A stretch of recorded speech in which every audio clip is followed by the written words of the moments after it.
Hello everyone, this is James Shore with another test-driven JavaScript video. I'm recording this on February 24th, 2013. And we're picking up right where we left off in the last episode. And what we're doing is we're wrapping up our chapter on iOS touch events. So what we have here is we have the ability to track touches on our iOS device and actually have them draw. And in the simulator, it looks like I'm drawing with a mouse, but on a real iPad, you actually can draw with your finger. And in the last episode, we had gotten multi-touch working, so it will stop drawing if you put down a second finger. And we had cleaned up all of our test code. Well, I say all of our test code. We had cleaned up our test code somewhat. It's actually still really long and verbose, so I feel like there's more work that can be done here, but I think this is good enough for now. There is definitely more work to be done, but I think we'll get to that when we introduce objects, which we haven't done at all yet. So that will come up in a future chapter. That's what we've done so far. We're pretty much done. What I want to do today in this episode is clean up our production code. There's a lot of duplication here. You can see it here and here. And also the way we handle moving and moving with a touch and moving with a mouse is pretty much exactly the same. So in this episode, I want to factor out those differences. So let's go ahead and get started on that. I think the best way to do that will be to move stuff out of this handle drag events method.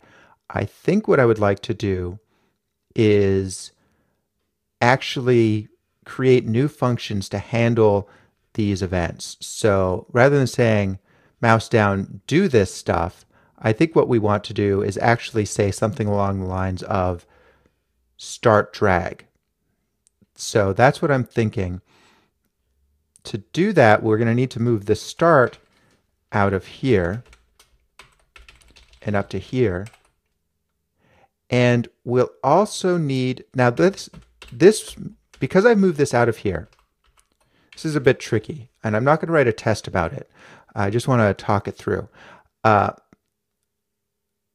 Right now, because handle drag events is all one function, we are actually able to use client.js on multiple drawing area elements. So we could have multiple elements on the page at the same time, and this code, I think, would work perfectly because we've got our variable defined here inside of handle drag events. So every time handle drag events is called here, a new variable will be created, and that will be used as a by all these closures, or it closed into these functions. I don't know if I'm using that terminology right.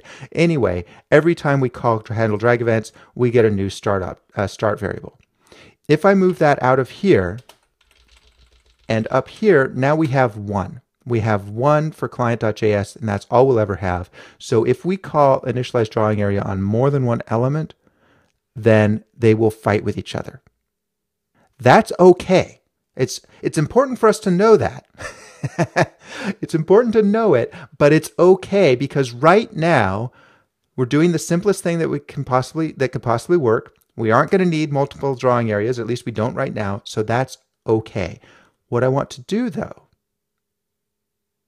and actually we have this paper thing as well. So what I want to do is say if paper is not equal null, we're going to throw a new error saying that client.js is not reentrant.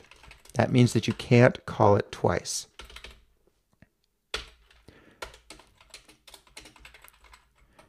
And actually, if we let that be undefined, then this should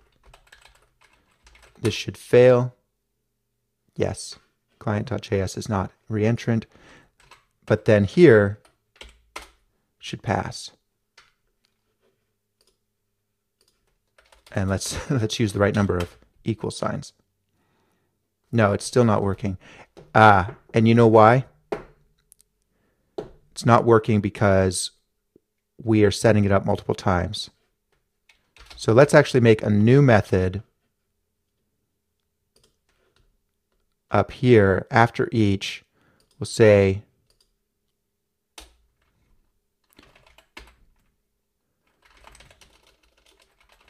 we'll just call it tear down drawing area for now, for lack of a better term.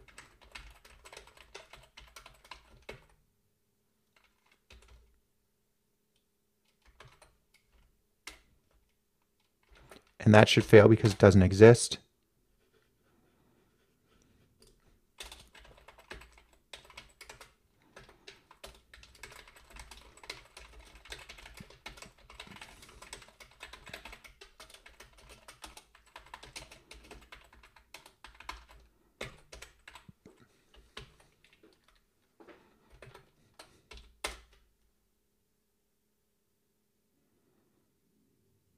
Okay, and it's complaining because iOS Safari isn't working.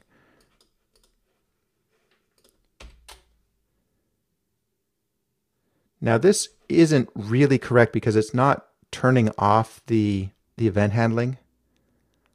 I'm not sure if that's an issue. So the reason I'm doing this, what I'm doing here is I'm just trying to get the code to fail fast. I don't actually think that this is an important piece of functionality. I just think that it's necessary to tell future us, people who program this later, I think it's important to tell them about how the code is expected to work. Namely, we're putting in we're intentionally leaving this code to be incomplete. And that's okay. It's really tempting when you're programming to make it ultra complete and handle every possible case. But if you're not using those cases right now, that is wasted time. But somebody might assume that the code works that way in the future. So it's important to have your code be self-documenting. And that's what this is. It's saying, hey, you thought this would be programmed to work with multiple drawing elements on the screen. It isn't. That's okay. It's going to fail. It's going to fail fast. It's going to fail obviously and be really clear about how it's supposed to work. And then that person can come along and refactor the code and make it support multiple elements on the screen. Anyway, tear down drawing area doesn't actually remove the events. Maybe it should. I'll put that in our engineering tasks.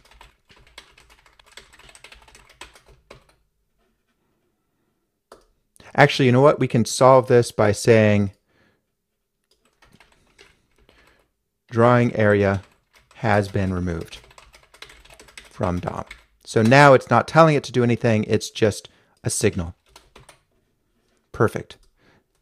That saves ourselves some work. It communicates fairly well, I think. Yes. So now you see we add it. We do it here. It's a little verbose, it's a little ugly, but now the code self-document. That's the important thing. You don't want to write everything you could possibly write. You only want to write the code you need to write for what you're doing today. And what we're doing today is one item. And this is clear enough that I think we could support multiple items in the future. Anyway, all of this was so we can move the start variable out here, because if we are going to start taking stuff out of these event handlers, they're not going to be able to use the variables that were defined in handle drag events. That's where we're doing that. So now we should be able to say, well, first this should still work. Yes, because these functions are still closed over this variable, or this variable is closed into these functions, whatever the terminology is. And this is now, I should be able to say start. Let's call it start drag. And that should work. And it does. Awesome. Which means that down here,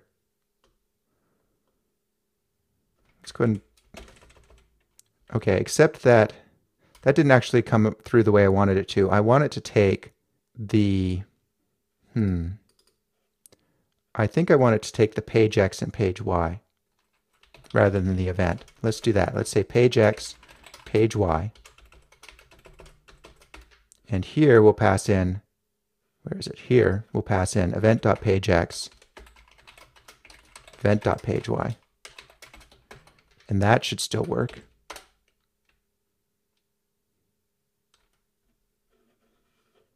Okay.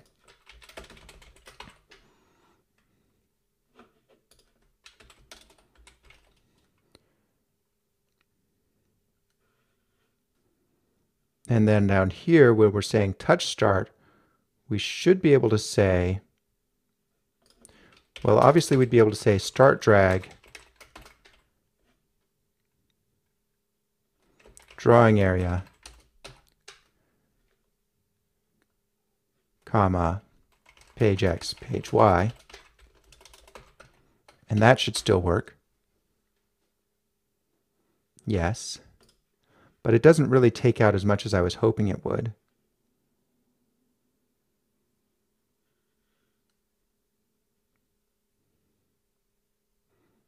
But that's all right. We'll come back to that.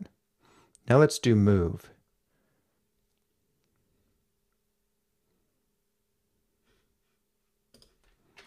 All of this should be, let's call it continue drag.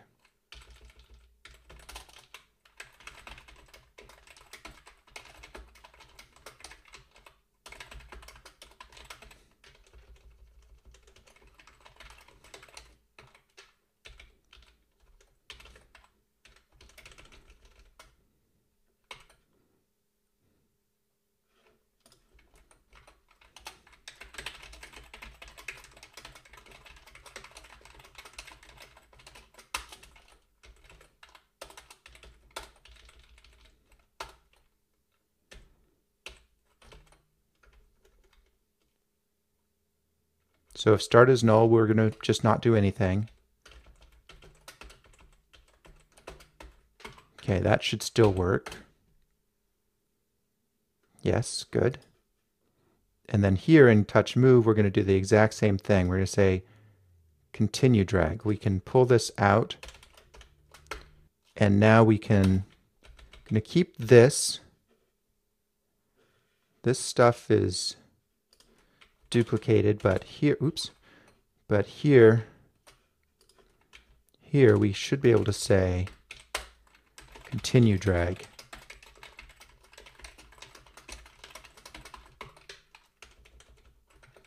And that should still work. So obviously the reason you do tests is so you can refactor like this. Well, it's not the only reason, but it's a big part of why I do tests. And then we can say end drag. Now that's not a substantial amount of code, but it will communicate better. So let's put this up here. We'll say mouse down, prevent the default, start drag, continue drag, and then end drag.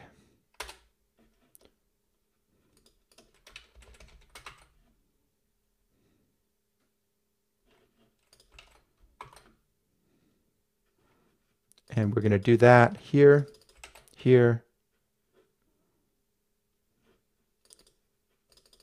and here. Oh, you know what? It looks like we left out touch cancel.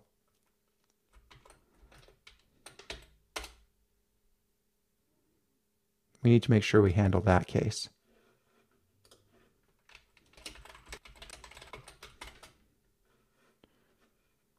Okay, so everything's working still. Yes, good. The code's starting to look fairly clean.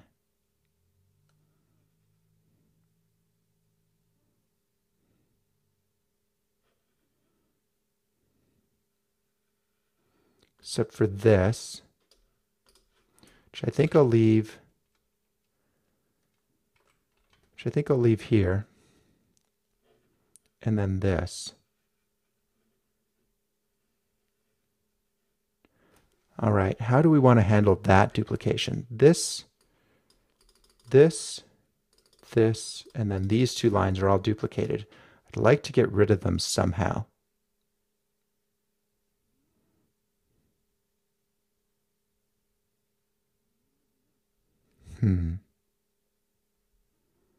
Well, I'm not seeing a really obvious way to do it, and as usual when I'm refactoring, if I can't immediately see a good way of handling it, I'll just leave it be, because I know I'll be coming back to this code later. I'll look at it and I'll say, what idiot wrote this? Because that's what I always say about my own code. And then I'll have a better idea. And if I don't ever come back to this code, well, it doesn't matter what it looks like because I'm never coming back to it. So it's okay to, to look at something and say, I'm not sure how to make this better, and just leave it be. It is definitely better than it was when we started. That's the important thing. So let's go ahead and get that case of canceling in here, and then I think we will call that Good. We'll bring this chapter to close. And we do have touch cancel in here. So why? So have I just missed it?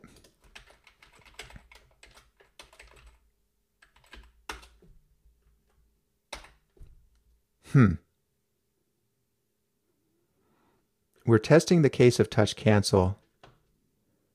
So why is it not? Oh, because after we've canceled, we need to go somewhere else. And in fact, we need to say it stops drawing.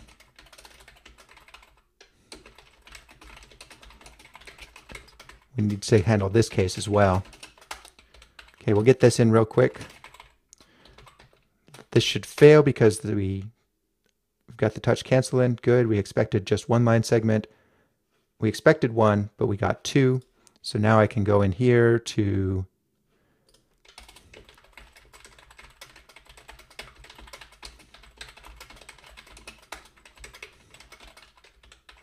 that should work. Yeah. And what happens if I comment this out? Does test fail? It does not fail because I didn't have this test in here. Need to do the exact same thing, only with a touch end event. That should fail. It does. And put that in here, and now it should pass. All right. And that brings us to the end of our time and the end of our chapter. I think what we've done now, we've handled all of our special cases for touch events, handled a touch cancel event. We've simplified and removed duplication.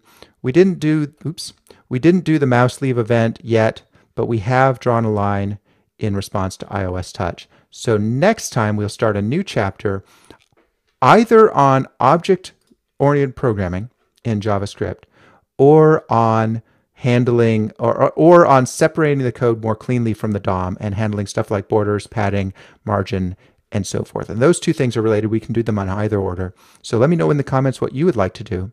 And thanks for watching. I will see you next time.